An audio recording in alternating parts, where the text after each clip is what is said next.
Y es que el PSOE tiene la responsabilidad de resolver los problemas de los ciudadanos y de las ciudadanas de Extremadura. Y lo va a hacer. Tenemos una responsabilidad y un compromiso contraído.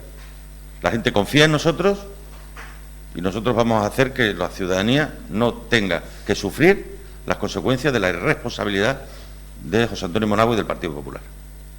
Evidentemente hubiera sido todo mucho más fácil de otra manera, pero como así se ha querido que sea, nosotros asumimos el reto de hacer que los ciudadanos no tengan que sufrir las consecuencias de un irresponsable, que es José Antonio Monagua y el Partido Popular.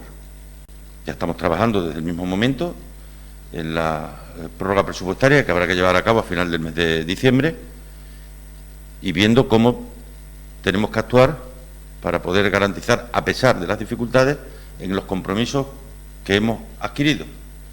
Compromisos que se llaman transporte escolar gratuito, que estaba en los presupuestos, compromisos que se llaman comedores escolares, compromisos que se llaman gratuidad de libros de texto, compromisos que se llaman seguros agrarios, compromisos que se llaman plan de empleo social, compromisos que se llaman mínimos vitales, todo aquello que estaba en los presupuestos que han sido devueltos por parte de un irresponsable llamado José Antonio Monagua y Partido Popular.